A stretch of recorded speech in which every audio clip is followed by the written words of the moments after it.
இது மகிமை நேரம். கர்த்தருடைய பரிசுத்த நாமத்துக்கு மகிமை உண்டாவதாக.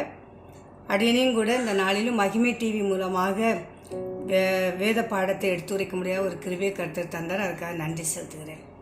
இப்போதும் கூட எபிரேயர் 1ஆம் அதிகாரம் 1ஆம் வசனத்தை வாசிப்போம். பூர்வ காலங்களில் பங்கு பங்காகவும் வகை வகையாகவும் தீர்க்கதரிசிகள் மூலமாய் பிதாக்களுக்கு திருவுளம் பற்றின தேவன் இந்த கடைசி நாட்களில் குமாரன் மூலமாய் நமக்கு திருவுளம் பற்றினார். இதுதான் வசனம் இன்னைக்கு நம்ம தியானிக்க போகிற ஒரு வசனம். திருவுளம் என்று சொன்னால் என்ன அர்த்தம் அப்படின்னா, அவர் இருதயத்தில் உள்ள செய்தி, அதான் திருவுளம். அப்போ பூர்வ காலத்தில் தேவனுடைய உள்ளத்தில் உள்ள செய்தியை அப்போ உள்ள பரிசுத்தவான்கள் மூலமாக தீர்க்கதரிசிகள் மூலமாக பிதாக்களுக்கு திருவுளம் பற்றி சொல்லப்பட்டதை தான் இங்கே பார்க்குறோம். அதே போல் கடைசி நாட்களில் குமாரன் மூலமாக திருவுளம் பற்றினார் என்று சொல்லி பார்க்குறோம். குமாரனா இயேசு கிறிஸ்து. குமாரன் 2000 ஆண்டுக்கு முன்பதாகவே இந்த உலகத்துக்கு வந்த அந்த காலத்திலேயே குமாரன் மூலமாக நம்மளுக்கு அந்த செய்தி, பிதாவின் செய்தி கொடுக்கப்பட்டது. என்ன செய்தி அப்படின்னா, பாவிகள்லாம் மனம் திரும்ப வேண்டும், பரிசுத்தமாக்க வேண்டும். ஒரு மனுஷன் என்ன செய்யணும்னா பரிசுத்தமாக்கப்பட வேண்டும். அதற்காகவே இந்த உலகத்துக்கு தன் குமாரனை பிதா அனுப்பி வைக்கிறதாக பார்க்குறோம். இதுதான் தேவனுடைய நோக்கம் கூட. நான் பரிசுத்தர் ஆகையால் நீங்களும் பரிசுத்தராக இருங்கள் என்று சொல்லி பார்க்குறோம் வசனத்தை. அதே போல் தேவன் விரும்புகிறார் தன்னை போலவே மனுஷர்களும் பரிசுத்தமாகி ஒரு கூட்ட ஜனங்களை தனக்கு ஆயத்தப்படுத்த வேண்டும் என்று சொல்லி அவருடைய நோக்கம். அதான் உள்ளத்தின் நோக்கம் செய்தி, அதுதான் என்ன பார்க்குறோம். அப்படியாக நம்ம ஒரு சம்பவத்தை பார்க்குறோம். இந்த இடத்துல அப்போஸ்தலர் நடவடிக்கை, இந்த மத்தேயு பகுதி 16ஆம் அதிகாரம் 16ஆம் வசனம் 17, 18 வசனத்தில் பார்க்குறோம். பேதுருவை பற்றி பார்க்குறோம்.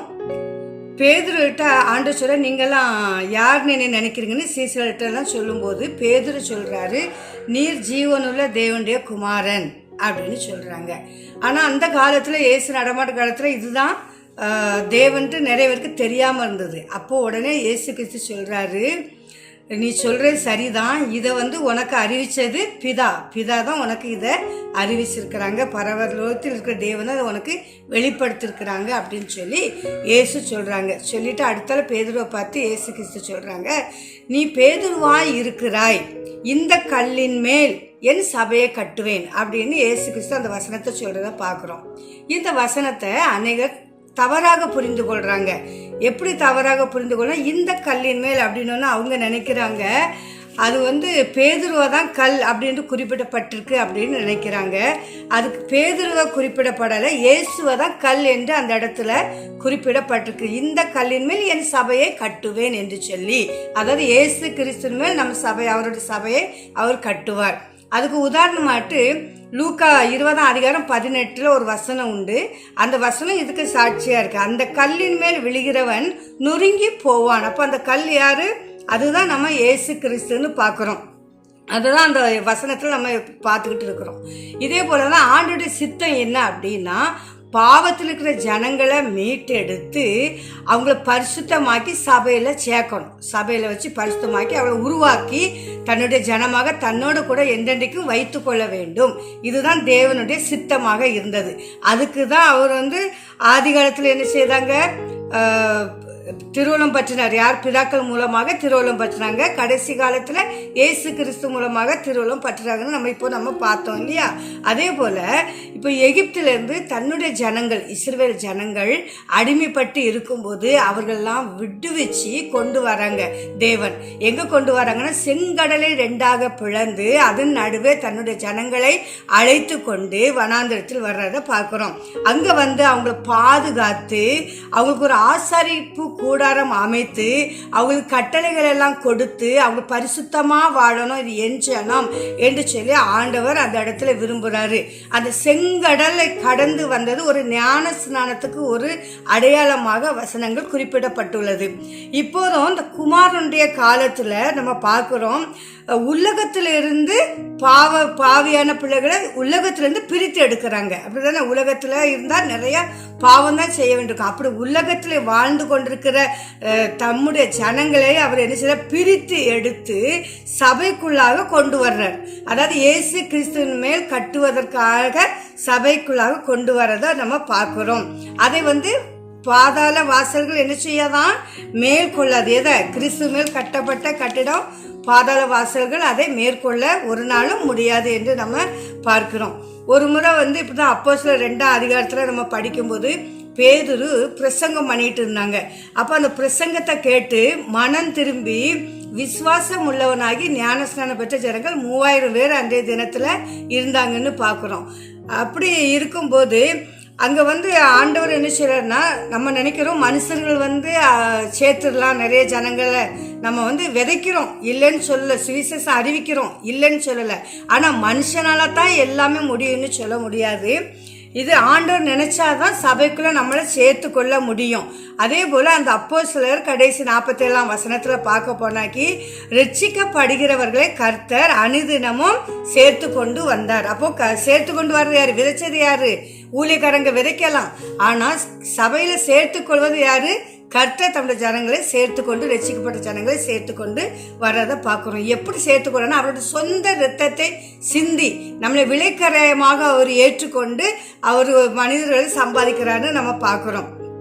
மனுஷன் சபையை சம்பாதிக்க முடியவே முடியாது. சபை கர்த்தருக்குள்ளது, நம்மெல்லாம் அவருடைய அவங்களா இருக்கிறோம். அப்படி பார்க்கும்போது 1 கொரிந்தியர் 1-2 வசனங்கள் பார்க்கும்போது சிலர் சொல்லுவாங்க, சபைக்குள்ள இப்படி சபைக்குள்ள இருந்துக்கிட்டு இவங்க இப்படி அயோக்கியத்தனம் பண்றாங்க, துன்மார்க்கத்தனம் பண்ணுவாங்கன்னு சொல்லுவாங்க. சிலவங்க சொல்லுவாங்க ஆவிக்குரிய சபைக்கு போனாக்கி, சிலர் சொல்லுவாங்க அப்படி ஆவிக்குரிய சபைக்கு போறதுதான் மிச்சம், ஆனா இவங்க இப்படி இருக்கிறாங்கன்ட்டு. ஒன்றும் செய்ய முடியாது. ஏன்னா சபைக்குள்ள கொண்டு வந்த பிறகும் அவங்கள ஆண்டவர் பரிசுத்தமாக்க தான் கொண்டு வர்றது. அதாவது ரட்சிப்பு உலகத்திலிருந்து பிரித்தெடுத்த உடனே முழுமை அடையாது. அந்த ரட்சிப்பு அனுதினமும் பிரசங்கங்களை கேட்டு அந்த கர்த்தருடைய வழியில நடந்துட்டே இருக்கணும். அதுதான் சபைன்னு அவங்களை பிரிச்சு எடுத்து ஒரு சபைக்குள்ள கொண்டு வைக்கிறாங்க. அவங்க உருவாக்கப்படுறாங்க. சபையில உருவாக்கப்பட்டு ஒரு மனவாட்டி சபையாக உருவாக்கப்படனாக்கி அதுக்கு தான் நம்ம பார்க்குறோம் அப்போஸ்தலர்களையும் தீர்க்கதரிசிகளையும் சுவிசேஷர்கள், மேய்ப்பர்கள், போதர்கள் என்கிற 5 விதமான ஊழியங்களை சபையில ஆண்டவர் வச்சிருக்காங்க நம்ம பார்க்குறோம். அதனால சபை கூடி வருவது நல்லது தான். அவர் சரீரம் சபை தான். நம்ம அவங்களா இருக்கிறோம். நம்ம ரட்சிக்கப்பட்டுட்டோம், முழுசும் முடிஞ்சிட்டு அப்படின்ட்டு நம்ம சொல்ல முடியாது. எபேசியர் 4:12ஆம் அதிகாரத்தில் வசனத்தில் பார்க்கிறோம், பரிசுத்தவான்கள் சீர்பொருந்தணுமா. எதுக்கு?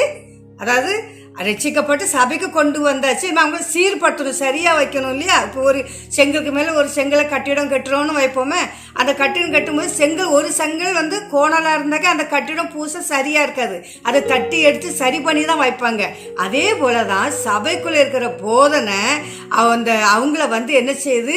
சரியாக ஆக்குறதுக்கு, சீர்படுத்துறதுக்கு தான் அந்த ஊழியம் அனுமதிக்கப்பட்டிருக்கிறது. இப்போ பார்க்குறோம், நம்ம சபையை கர்த்தர் என்ன செய்றாரு? முக்கியப்படுத்தி இருக்கிறார்.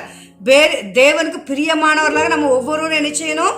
காணப்பட வேணும். நம்ம கிறிஸ்துக்குள் நடக்கிறதுக்கு ஒரு ஸ்டெப் எடுத்து வச்சாதான் ஆண்டவர் அடுத்த ஸ்டெப் வைக்க நமக்கு என்ன செய்வாரு? உதவி செய்வார். இது நிச்சயமாக உண்மையான ஒரு காரியம். ஏன் அவர் சபைக்குள்ள வைக்கிறாருன்னா, ஒவ்வொரு மனுஷனையும் கொண்டு சபைக்குள்ள வச்ச ஒவ்வொரு மனுஷரையும் கர்த்தர் என்ன செய்றாரு? பரிசுத்தமாக்குறார். ஏன் பரிசுத்தமாக்குறார் அப்படின்னு பார்த்தா, என்றைக்கும் தன்னோடு கூட வைத்துக் கொள்வதற்காக பரிசுத்தமாக்கப்படுகிறார். இன்றைக்கும் கூட சகோதர சகோதரிகளே, நாமளும் ரட்சிக்கப்பட்டுட்டோம் என்று முழுமை என்று சொல்லி விடாதபடிக்கு அந்த ரட்சிப்பை காத்து கொள்ளும்படியாக சபை கூடி வரணும். அங்க இருக்க நல்ல போதங்களை கேட்கணும், நல்ல வார்த்தைகளை கேட்டு வசனங்கள் கேட்டு கற்றுக்கொண்டு பரிசுத்தமாக அன்னுதினமும் நிலைச்சு நின்னாதான் மனவாட்டி சபையில தான் முதல் நியாய தீர்ப்பு வரப்போகுது.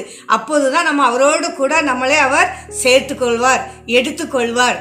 அதுக்காக சகோதர சகோதரி, இந்த தினத்திலும் கூட இதை குறித்து சபைனா என்ன அப்படின்னு உங்களுக்கு புரிஞ்சிருக்கும். அதனால எல்லாரும் சபை கூடி வர்றது நல்லது.